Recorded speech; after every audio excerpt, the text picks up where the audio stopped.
शिल प्रभुपाद की जय, गुरु गौरांग की जय। तो कल के सत्र में हमने सुना था प्रभुपाद जी अपने शिष्यों को प्रश्न पूछते हैं, कृष्ण ही भगवान क्यों है।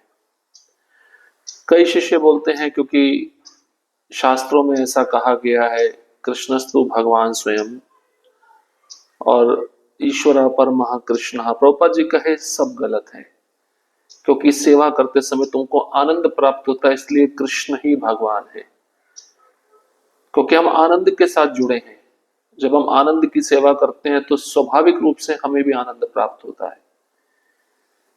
और फिर प्रभुपाद जी का जो स्नेहपूर्ण व्यवहार था अपनी बहन के प्रति, पिशिमा के प्रति, उसको भी हमने सुना।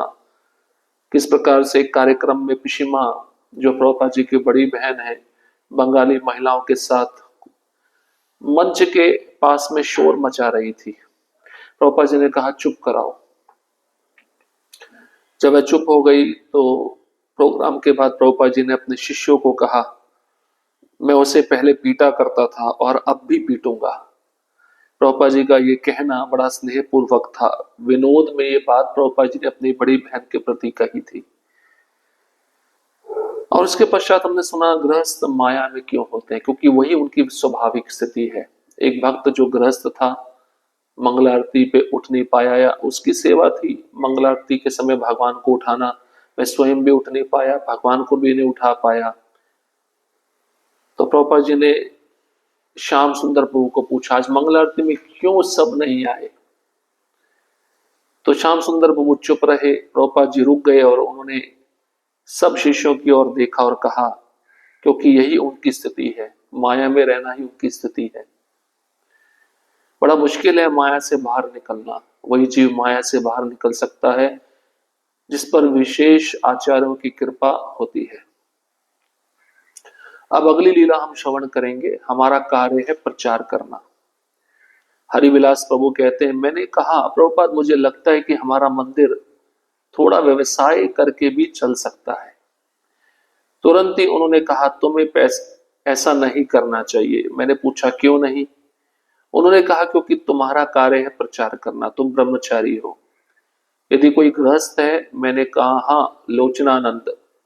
उन्होंने कहा हाँ लोचनानंद कर सकता है, वह गृहस्थ है, वह व्यवसाय कर सकता है, परंतु तुम ब्रह्मचारी हो, तुम्हारा कार्य केवल प्रचार करना है। प्रभुपाद इस विषय में बहुत दृढ़ थे और उन्होंने मुझे एक महत्वपूर्ण निर्देश दिया जिसे मैंने आजीवन निभाया। लोचनानंद ने व्यवसाय शुरू किया और उससे मंदिर को बहुत सहायता मिली। तो प्रभुपाद जी कहते हैं, अलग वर्ण है, अलग आश्रम है। जिस वर्ण में, जिस आश्रम में जो व्यक्ति रहता है, उसके जो कर्तव्य है, उसके जो दायित्व है, उसको वही करना चाहिए। ब्रह्मचारी का कर्तव्य है प्रचार करना और गृहस्थ का कर्तव्य है व्यवसाय करना। गृहस्थ व्यवसाय करके अपनी आमदनी का कुछ भाग मंदिर को प्रदान कर सकता है। तो प्रभुपाद जी हरिविलास प्रभु कहते हैं, तुम ब्रह्मचारी हो, तुम्हें प्रचार करना चाहिए, तुम्हें व्यवसाय नहीं करना चाहिए। व्यवसाय बिजनेस तो गृहस्थ का कार्य है। लोचनानंद प्रभु जो गृहस्थ थे, उनको प्रभुपाद जी ने कहा हाँ वो व्यवसाय कर सकता है, और व्यवसाय करके सारी लक्ष्मी अपने पास ही नहीं रखनी है, उसमें से कुछ लक्ष्मी भगवान की सेवा में भी देनी है। प्रभुपाद जी इस सिद्धांत पर बहुत दृढ़ थे। और हरिविलास प्रभु कहते हैं, जो प्रभुपाद जी ने मुझे आदेश दिया कि तुम ब्रह्मचारी हो, तुम्हारा कार्य है प्रचार करना, तुम्हें वही करना चाहिए, तो आजीवन मैंने इस निर्देश का पालन किया, जो कि बहुत ही महत्वपूर्ण निर्देश था। और लोचनानंद प्रभु गृहस्थ थे, उन्होंने व्यवसाय के द्वारा मंदिर को कुछ लक्ष्मी देनी प्रारंभ की, इससे मंदिर को बहुत सहायता मिली। तो गृहस्थ का हमेशा कर्तव्य रहता है अपने कमाए हुए लक्ष्मी से कुछ अंश भगवान की सेवा में प्रदान करना, दान देना, क्योंकि गृहस्थ के दान द्वारा ही मंदिर चल सकता है। आपको सबसे अधिक क्या प्रसन्न करेगा। तो प्रभुपाद जी के अनेक शिष्य हैं, उन शिष्यों में अनेक सेवाएं करने की कला है। एक शिष्य ने प्रभुपाद जी को ये पूछा कि ऐसी क्या सेवा है जो सबसे आपको अधिक प्रसन्न करती है, आपको अधिक खुशी प्रदान करती है। भारद्वाज, मंदिर में एक सुंदर बड़ा कीर्तन हुआ था। प्रभुपाद ने तत्पश्चात उपदेश दिया और फिर अचानक बोले, क्या कोई प्रश्न है? अप्रत्याशित रूप से पतित उद्धारण ने पूछा, शिल प्रभुपाद, हम सब ये जानने को उत्सुक हैं कि आपको सबसे अधिक क्या प्रसन्न करता है।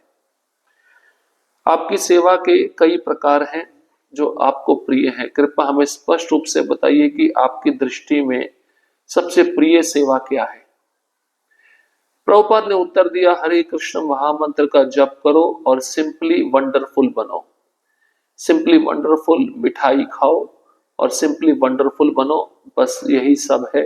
हरे कृष्ण। तो जिस शिष्य ने प्रश्न पूछा था वो ऐसा सोच रहा था, मैं बहुत ही प्रिय सेवा कर रहा हूं प्रभुपाद जी की, तो प्रभुपाद जी मेरी सेवा की बहुत सराहना करेंगे। नहीं, देखिए प्रभुपाद जी ने क्या उत्तर दिया है। प्रभुपाद जी लेक्चर के बाद सभी भक्तों को पूछने लगे, क्या कोई प्रश्न है? तो वहां पे पतित उद्धारण प्रभु थे, उन्होंने शिल प्रभुपाद से प्रश्न पूछा, आपको सबसे अधिक क्या प्रसन्न करता है? हम ऐसी क्या सेवा करें जिससे हम आपको प्रसन्न कर सकें? क्योंकि आपकी सेवा के कई प्रकार हैं जो आपको प्रिय है। कृपया वह स्पष्ट रूप से हमें बताइए, आपकी दृष्टि में सबसे अधिक प्रिय सेवा कौन सी है? प्रभुपाद जी ने कितना सरल उत्तर दिया। प्रभुपाद जी ने कहा, हरे कृष्ण महामंत्र का ध्यान पूर्वक जप करो और सिंपली वंडरफुल बनो। एक मिठाई आती संदेश, उसको उस समय अंग्रेजी में सिंपली वंडरफुल बोला जाता था। जैसे गुलाब जामुन को बुलेट बोला जाता है, इसलिए संदेश मिठाई को सिंपली वंडरफुल बोला जाता था। तो प्रभुपाद जी कहते हैं, हरे कृष्ण महामंत्र का ध्यान पूर्वक जप करो और सिंपली वंडरफुल संदेश मिठाई खाओ और सिंपली वंडरफुल बनो। मतलब प्रसाद खाओ, हरे कृष्ण मंत्र का ध्यान पूर्वक जप करो और अपने आचरण में सरलता लाओ। सिंप्लिसिटी, सरलता लाओ, ये वैष्णव का सबसे बड़ा गुण है। बस यही सब कुछ है, यही मेरे को प्रसन्न करता है। हरे कृष्ण। प्रभुपाद जी ने इतनी सरलता से उत्तर दे दिया। प्रभुपाद जी के कई प्रश्नों का उत्तर हमें अद्भुत रूप से आश्चर्यचकित कर देता है। हम ऐसा सोच रहे थे जो सेवा हम करते हैं प्रभुपाद जी को वो प्रसन्न करेगी, नहीं। सबसे प्रथम सेवा जो प्रभुपाद जी को प्रसन्न करती है, सबसे प्रथम सेवा जो गुरु को प्रसन्न करती है, वो है शिष्य का 16 माला ध्यान पूर्वक हरे कृष्ण मंत्र का जप करना और सही चेतना में प्रसाद ग्रहण करना और सभी शास्त्रों के उपदेशों को अपने जीवन के आचरण में लाना। जब शिष्य ये करता है, गंभीर बनता है, तो गुरुजन बहुत ही प्रसन्न होते हैं उस शिष्य की भक्ति को देखकर। तो ये आदर्श हमें भी अपने जीवन में उतारना चाहिए। अगली लीला है, इसका नाम हरे कृष्ण शॉप रखो।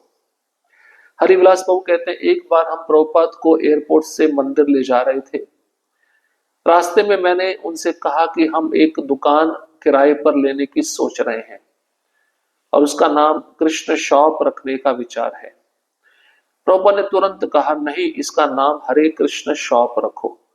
कम से कम वे जीवन में एक बार तो हरे कृष्ण कहेंगे। तो प्रभुपाद जी के दो उद्देश्य थे, इस दुकान का नाम हरे कृष्ण क्यों रखना है। पहले तो शिष्य कहने लगे, हम एक दुकान किराए पे लेने का सोच रहे हैं, तो हम उस दुकान का नाम कृष्ण शॉप रखेंगे। प्रभुपाद ने सोचा, हरे मतलब राधा रानी, राधा रानी को कृष्ण से अलग कैसे कर सकते हैं। प्रभुपाद ने तुरंत उत्तर दिया, नहीं नहीं, कृष्ण शॉप नहीं रखना है, हरे कृष्ण शॉप रखना है। और दूसरा उद्देश्य प्रभुपाद जी का था ये नाम रखने का कि कम से कम जो लोग इस दुकान को देखेंगे, इस दुकान का नाम तो उच्चारण करेंगे। उस दुकान का नाम है हरे कृष्ण शॉप। ऐसे हमारे गुरु महाराज के एक शिष्य हैं, उन्हीं के संबंध में, उन्हीं के परिवार में है, गुरु महाराज के बड़े भ्राता के पुत्र हैं, उनकी भी एक मेडिकल शॉप है तासगांव में।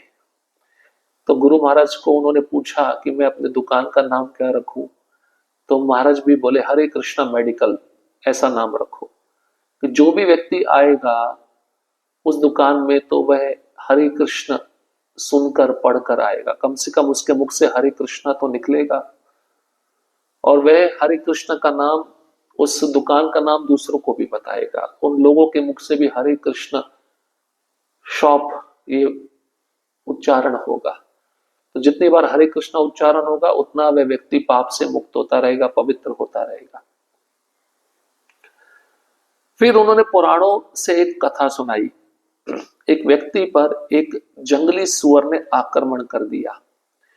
जब सुअर ने उसे घायल किया तो पीड़ा में उसने चिल्लाया हराम हराम, जिसका अर्थ है अस्पृश्य अपवित्र वस्तु, और उसी क्षण उसकी मृत्यु हो गई।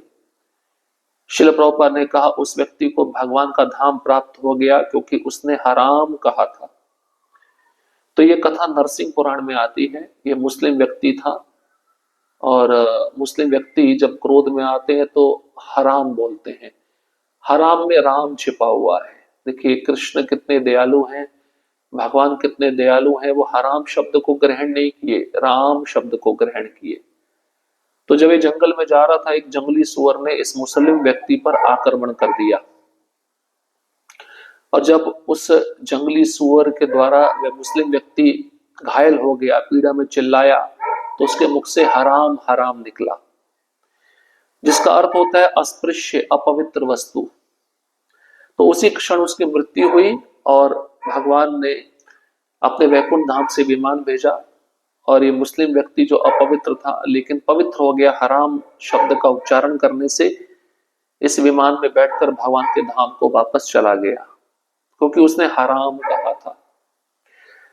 हराम शब्द उर्दू में अस्पृश्य के लिए प्रयुक्त होता है, लेकिन चूंकि उसमें परमेश्वर के नाम की ध्वनि है इसलिए उसका लाभ हुआ। प्रभुपाद ने कहा यह है भगवान के पवित्र नाम की शक्ति, इसलिए इसका नाम हरे कृष्ण शॉप रखो। कम से कम लोग जब वहां से गुजरे तो उनके सामने हरे और कृष्ण के नाम आ जाए। यह सुनकर मुझे अत्यंत प्रसन्नता हुई, और जब हमने वह दुकान खोली तो उसका नाम रखा गया हरे कृष्ण शॉप।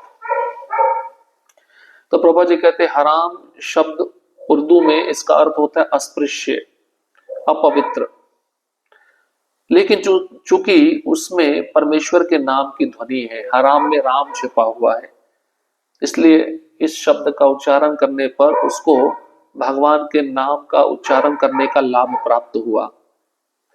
तो प्रभुपाद ने कहा यह है भगवान के पवित्र नाम की शक्ति, इसलिए इसका नाम हरे कृष्ण शॉप रखो। शॉप मतलब दुकान। कम से कम लोग वहां से गुजरेंगे, उस दुकान पर आएंगे, जब सामने देखेंगे हरे कृष्ण तो उसका उच्चारण तो करेंगे, उनके मुख से हरे कृष्ण का नाम तो आएगा। अब यह सुनकर हरिविलास प्रभु को बहुत प्रसन्नता हुई, और उन्होंने कहा जब हमने ये दुकान खोली तो उसका नाम हमने रखा हरे कृष्ण शॉप। तो जो भी व्यक्ति वहां पे आता था और उस दुकान का नाम जब पढ़ता था तो हरे कृष्ण उसके मुख से स्वाभाविक रूप से उच्चारण होता था। तो ये भगवान का पवित्र नाम लोगों को सुकृति प्रदान करने लगा, लोगों के जीवन के पाप कर्मों के फलों को नष्ट करने लगा। तो इससे पता चलता है कि आचार्य गण शुद्ध भक्त किस प्रकार से हर एक वस्तु को भगवान से जोड़ देते हैं, जिससे जीव जब भी उस वस्तु के संपर्क में आए तो उसका कल्याण हो। तो हरे कृष्ण ये सदैव हमें याद रखना चाहिए, हर वस्तु के साथ हमें इन दो शब्दों को जोड़ना चाहिए, और जब भी हम सेवा करें हरे कृष्ण उच्चारण करते हुए करें, तभी हम नित्य कृष्ण का स्मरण कर सकते हैं। तो आज के लिए इतना काफी है। बहुत सुंदर लीलाएं हैं जो अगले सत्र में हम श्रवण करेंगे। हरे कृष्ण कृष्ण कृष्ण हरे हरे, हरे राम राम राम हरे हरे। श्रील प्रभुपाद की जय, गुरु गौरांग की जय।